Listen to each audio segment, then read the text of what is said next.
No importa lo que te detenga, despierta tus sentidos con la fuerza del tigre y el poder de hierbas aromáticas legendarias. Tiger Balm actúa rápido para calmar, revitalizar y restaurar. Siéntete mejor y vuelve a disfrutar la vida con Tiger Balm.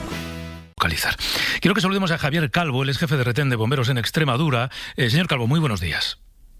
Muy buenos días. Bueno, como bombero, lo decía también el presidente de la Junta de Andalucía, pero vamos a dejar el mensaje dicho, sin que esto suponga una culpabilización de nadie, menos por supuesto de las personas que han perdido la vida en el incendio. Pero siempre conviene tener en cuenta las recomendaciones que dan los equipos de emergencia sobre las vías y lugares seguros de evacuación. Efectivamente, en situaciones como la que se ha dado en este incendio, por desgracia, es elemental obedecer las instrucciones de las autoridades. Solo que en este caso, por lo que nos está llegando, ¿no?, las noticias que nos está llegando, lo que acaba de comentar el presidente, la situación es bastante más complicada por esas personas que parece ser que estaban, dando su paseo, su excursión y demás en una zona de monte. Así a bote pronto a mí me viene a la cabeza, ¿no?, por ejemplo aquí en Extremadura, ¿no?, un Monfragüe, una reserva de la Garganta de los Infiernos, con la cantidad de personas, ¿no?, que en verano vienen a disfrutar de estos paisajes, ¿no?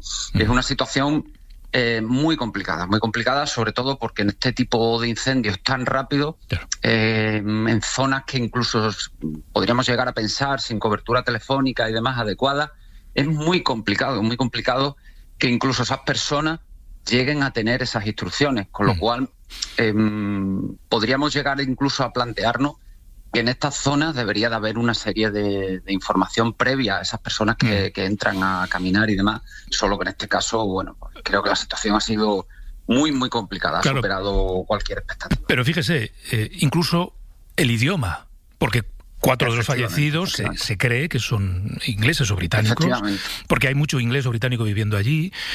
No deberíamos presuponer que entienden el español y que son capaces de interpretar las instrucciones, ¿no? Incluso más allá, son quizás personas que al no ser habitantes comunes o incluso si llevan tiempo, ¿no?, en esta zona, pero no viven en un entorno mediterráneo como el que vivimos nosotros, acostumbrados al incendio forestal, puede ser que incluso esa sensación de pánico, de miedo, le superen todavía más de lo que podría superarnos a cualquiera de nosotros. Al final, por desgracia, insisto, un incendio de esas dimensiones, esas velocidades y demás, puede pasar a cualquiera, pero queramos o no, puede ser que cualquiera de nosotros tenga más interiorizado por vivir en las zonas donde vivimos, zonas rurales, zonas donde sufrimos incendios, pues un poquito más interiorizado ese peligro, ¿no?, del incendio, esa sensación de que, oye, esto es peligroso, tengo que obedecer, tengo que intentar buscar esa recomendación de la autoridad, o incluso si vivo en un pueblo en el cual yo tengo interiorizado que puede haber una amenaza por incendio forestal, informarme de, oye, en caso de incendio, ¿qué tengo que hacer? O sea, al tener una preparación previa, oye, me confino directamente, oye, me voy directamente por este camino, pero nunca, insisto, tomar la iniciativa, porque por desgracia, pues aquí lo estamos viendo. Mire, algunos de los heridos que han sido trasladados con cierta gravedad, nos contaban los compañeros que fueron rescatados de un barranco al que se tuvieron que tirar para huir de las llamas, ¿no? Entiendo que, claro, en una situación extraordinaria, esa puede ser una vía de escape. O quizás todo lo contrario. Todo lo contrario. Al final, efectivamente, podemos pensar que una zona de barranco, un túnel, una trinchera, una cuneta donde hay un paso de agua puede ser un buen punto, y es al contrario. Al final el incendio, para que lo entendamos a grosso modo, se mueve como si fuera agua. Si tenemos solamente pendiente una zona topográfica, como en este caso, que creo que es una zona topográfica con una topografía muy mala, siempre va a buscar canalizarse por esos barrancos, subir por esas fuertes pendientes, con lo cual una carretera, un barranco, pues lo más probable es, encima en una zona de topografía complicada, que sea directamente, hablando en plata, una ratonera. Claro. Muchas veces, insisto, es muy, muy complicado. O sea, es muy complicado un incendio de este tipo, un incendio, no me quiero ni imaginar ni lo que habrá pasado a esta gente, ni lo que estarán pasando los equipos de extinción, porque Son situaciones que sobrepasan hasta los expertos. Le quiero preguntar por algo, sí. Digamos, con una fórmula un poco de andar por casa, se lo reconozco, pero 4 de las víctimas viajaban en un coche que ha aparecido calcinado. Podríamos pensar, pero hombre, los coches corren más que las llamas. No. Además, tenemos que pensar en esa situación, intentar ponernos un poco. Sé que es complicado, ¿no? Yo lo veo directamente, que trabajo en incendios forestales, que es el del día a día, pero pensemos en el humo. Pensemos en ese humo, que lo primero, el contenido del oxígeno es ínfimo, con lo cual si el motor es de combustión, el coche se va a parar directamente. Segundo, aunque el coche continúe su camino, la cantidad de humo presente va a impedir cualquier visión adecuada, con lo cual lo más normal, y suele suceder muchísimo en este tipo de incidentes y accidentes, es que haya una salida de vía, un choque contra otro vehículo, contra cualquier elemento que haya quedado en la carretera, un árbol caído por culpa del viento, el incendio, cualquier cosa. Con lo cual muchas veces tendemos a pensar que cuando fallecen personas en los incendios forestales es porque han sido calcinadas por las llamas, y no, la inmensa mayoría de las veces este tipo de accidentes se dan por eso, por el accidente, valga la redundancia, previo con el vehículo, morir asfixiado, y luego ya incluso muchas veces puede ser que ni siquiera las llamas alcancen el vehículo. En este caso creo que sí. Me viene a la cabeza, por ejemplo, Pedro Grau Grande, el gran desastre portugués, donde se conjugó todo esto que estoy hablando.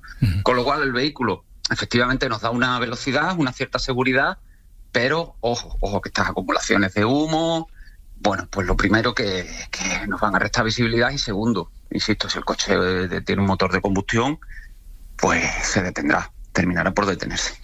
Fíjese, señor Calvo, mientras le oigo, aportar explicaciones sobre qué ocurre o qué puede ocurrir si uno se ve afectado por un incendio o en una zona de incendio, pienso, pues es que esto debería ser una asignatura en los coles.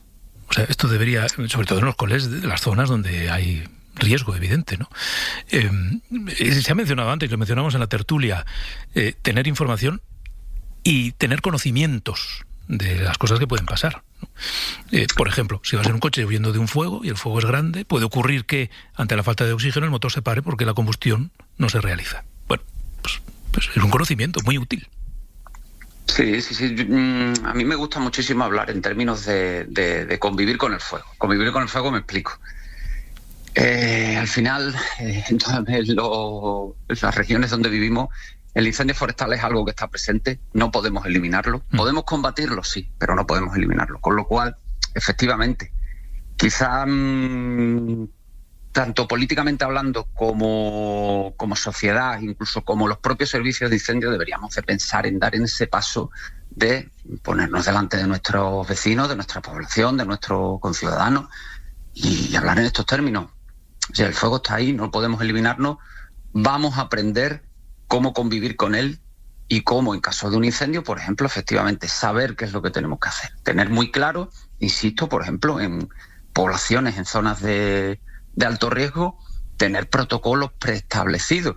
Y efectivamente eso no cuesta nada, por ejemplo, desde el servicio de incendio, que por ejemplo aquí en Extremadura solemos hacerlo, cuando se va al colegio, organizar una pequeña jornada y explicar, bueno, pues vivimos en un entorno que sufre incendios forestales, nuestro pueblo puede estar afectado, y en caso de que un día tengamos este tipo de incendio, aunque no llegue todavía la ayuda, no lleguen las autoridades, oye, debemos de saber, primero, tenemos que confinarnos. Segundo, durante ese confinamiento, ¿qué tenemos que hacer? Cerrar ventanas completamente, tapar cualquier elemento que pueda, digamos, propiciar la entrada de humo a la vivienda, eliminar, si el fuego prevemos que pueda llegar, eliminar cualquier elemento externo que pueda entrar en combustión y pueda afectar a nuestra vivienda, o conocer plenamente cuáles son las vías seguras de evacuación. Por supuesto, cuáles no debemos nunca utilizar, como por ejemplo, pues por desgracia, ese barranco que hemos utilizado. Claro, sí, que lo mencionábamos antes. Pues Javier Calvo, jefe de retén de bomberos en Extremadura, muchas gracias por habernos atendido. Ha sido muy pedagógico y se lo agradezco. Muchísimas gracias a ustedes. Gracias. No importa lo que te detenga, despierta tus sentidos con la fuerza del tigre y el poder de hierbas aromáticas legendarias. Tiger Balm actúa rápido para calmar, revitalizar y restaurar. Siéntete mejor y vuelve a disfrutar la vida con Tiger Balm.